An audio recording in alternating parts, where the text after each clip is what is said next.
ആകാശവാണി. നമസ്കാരം. പ്രത്യേക വാർത്താ ബുള്ളറ്റിൻ വായിക്കുന്നത് തുളസീദാസ് പരമേശ്വരൻ.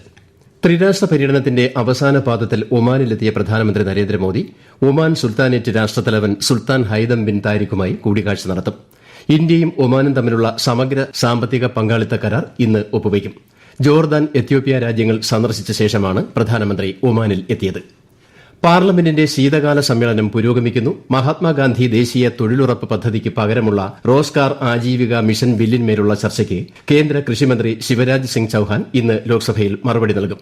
ഗ്രാമീണ മേഖലയിലെ കുടുംബങ്ങൾക്ക് 125 ദിവസത്തെ തൊഴിൽ ഉറപ്പാക്കുന്നതാണ് ബിൽ. ഗ്രാമീണ മേഖലയുടെ വികസനത്തിന് പുതിയ ചട്ടക്കൂട് സൃഷ്ടിക്കുന്നതിന് ബിൽ വഴിയൊരുക്കും. സ്ഥാനാർത്ഥികളുടെ നിര്യാണത്തെ തുടർന്ന് വോട്ടെടുപ്പ് മാറ്റിവെച്ച 3 തദ്ദേശ സ്വയംഭരണ വാർഡുകളിൽ പ്രത്യേക തെരഞ്ഞെടുപ്പിനുള്ള വിജ്ഞാപനം സംസ്ഥാന തെരഞ്ഞെടുപ്പ് കമ്മീഷൻ പുറപ്പെടുവിച്ചു. 2026 ജനുവരി 12 രാവിലെ 7 മുതൽ വൈകിട്ട് 6 വരെയാണ് വോട്ടെടുപ്പ്. ഡിസംബർ 24 വരെ നാമനിർദ്ദേശ പത്രിക സമർപ്പിക്കാം.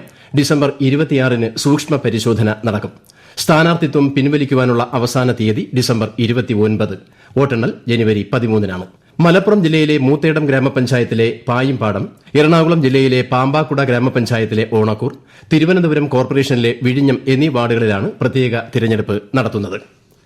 കേരളത്തിൽ തദ്ദേശ സ്ഥാപനങ്ങളിലേക്ക് തിരഞ്ഞെടുക്കപ്പെട്ട അംഗങ്ങൾ ഈ മാസം 21 സത്യപ്രതിജ്ഞ ചെയ്ത് സ്ഥാനമേൽക്കും.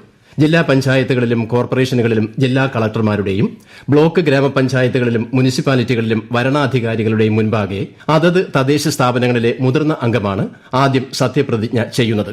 അതേസമയം തദ്ദേശ സ്ഥാപനങ്ങളിലെ അധ്യക്ഷ, ഉപാധ്യക്ഷ സ്ഥാനത്തേക്കുള്ള തിരഞ്ഞെടുപ്പ് ഈ മാസം 26, 27 തീയതികളിൽ നടത്തും. സമഗ്ര വോട്ടർ പട്ടിക പരിഷ്കരണത്തിന്റെ ഭാഗമായി പുതുച്ചേരി സംസ്ഥാനത്തിന്റെ ഭാഗമായ മാഹിയിൽ കരട് വോട്ടർ പട്ടിക പ്രസിദ്ധീകരിച്ചു. അംഗീകൃത രാഷ്ട്രീയ പാർട്ടി പ്രതിനിധികളുടെ സാന്നിധ്യത്തിൽ Mahe regional administrator D Mohankumar ആണ് കരട് പട്ടിക പ്രസിദ്ധീകരിച്ചത്. 15,506 സ്ത്രീകളും 13,001 പുരുഷന്മാരും ഉൾപ്പെടെ 28,507 വോട്ടർമാരാണ് കരട് വോട്ടർ പട്ടികയിൽ ഉള്ളത്. ജിദ്ദയിൽ നിന്ന് 160 യാത്രക്കാരുമായി കരിപ്പൂരിലേക്ക് പോയ വിമാനത്തിന്റെ ടയറുകൾക്ക് കേട് സംഭവിച്ചതിനെ തുടർന്ന് നെടുമ്പാശ്ശേരിയിൽ അടിയന്തര ലാൻഡിംഗ് നടത്തി. കരിപ്പൂരിൽ ഇറങ്ങേണ്ടിയിരുന്ന എയർ ഇന്ത്യ എക്സ്പ്രസ് വിമാനം AX398 ആണ് വഴിതിരിച്ചുവിട്ട് കൊച്ചിയിൽ ഇറങ്ങിയത്. യാത്രക്കാരും ജീവനക്കാരും സുരക്ഷിതരാണ്. വായുമലിനീകരണത്തിന്റെ പശ്ചാത്തലത്തിൽ ഡൽഹിയിൽ ഇന്നു മുതൽ നിയന്ത്രണം കർശനമാക്കും. കൃത്യമായ മലിനീകരണ നിയന്ത്രണ സർട്ടിഫിക്കറ്റ് ഇല്ലാത്ത വാഹനങ്ങൾക്ക് ഇന്നു മുതൽ പെട്രോൾ പമ്പുകളിൽ ഇന്ധനം നൽകില്ലെന്ന് സർക്കാർ വ്യക്തമാക്കി. പെട്രോൾ പമ്പുകളിൽ ഗതാഗത വകുപ്പിന്റെ എൻഫോഴ്സ്മെന്റ് സംഘം പരിശോധന നടത്തും. കൂടാതെ ഡൽഹിക്ക് പുറത്തുനിന്നുള്ള BS6 അല്ലാത്ത സ്വകാര്യ വാഹനങ്ങൾക്കും ഇന്നു മുതൽ ദേശീയ തലസ്ഥാനത്തേക്ക് പ്രവേശനം അനുവദിക്കില്ല. ഇതിനായി 126 ചെക്ക് പോയിന്റുകളിൽ 560 പോലീസുകാരെ വിന്യസിച്ചിട്ടുണ്ട്. ഇന്ന് അന്താരാഷ്ട്ര കുടിയേറ്റ ദിനം. എന്റെ മഹത്തായ കഥ, സംസ്കാരങ്ങളും വികസനവും എന്നതാണ് ഈ വർഷത്തെ പ്രമേയം. കുടിയേറ്റം സമൂഹത്തിലുണ്ടാക്കുന്ന സ്വാധീനത്തെ പ്രമേയം എടുത്തു കാണിക്കുന്നു. കുടിയേറ്റ അവകാശങ്ങളുടെ സംരക്ഷണം പ്രോത്സാഹിപ്പിക്കുന്നതിനും അവരുടെ സംഭാവനകളെ അംഗീകരിക്കുന്നതിനും അവർ നേരിടുന്ന വെല്ലുവിളികളെ അഭിസംബോധന ചെയ്യുന്നതിനുമാണ് അന്താരാഷ്ട്ര കുടിയേറ്റ ദിനം ആചരിക്കുന്നത്. ലോകമെമ്പാടും കുടിയേറ്റക്കാരുടെ വ്യാപകമായ മുന്നേറ്റം ശ്രദ്ധയിൽപ്പെട്ടതിനെ തുടർന്നാണ് 2000 ഡിസംബർ 4 ഐക്യരാഷ്ട്രസഭയുടെ പൊതുസഭ ഡിസംബർ 18 അന്താരാഷ്ട്ര കുടിയേറ്റ ദിനമായി ഔദ്യോഗികമായി പ്രഖ്യാപിച്ചത്. ആർമി റിക്രൂട്ട്മെന്റ് റാലി ജനുവരി 6 മുതൽ 12 വരെ കാസർഗോഡ് വിദ്യാനഗർ മുനിസിപ്പൽ സ്റ്റേഡിയത്തിൽ നടക്കും.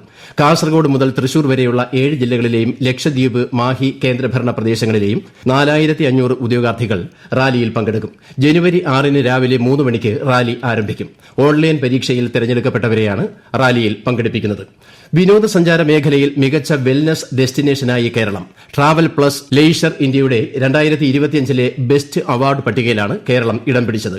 സംസ്ഥാന ടൂറിസം മേഖലയ്ക്ക് ലഭിച്ച അംഗീകാരമാണ് ഇതെന്ന് മന്ത്രി PA മുഹമ്മദ് റിയാസ് പറഞ്ഞു. 93ാമത് ശിവഗിരി തീർത്ഥാടനത്തോടനുബന്ധിച്ച് ഡിസംബർ 31 തിരുവനന്തപുരം ജില്ലാ കളക്ടർ പ്രാദേശിക അവധി പ്രഖ്യാപിച്ചു.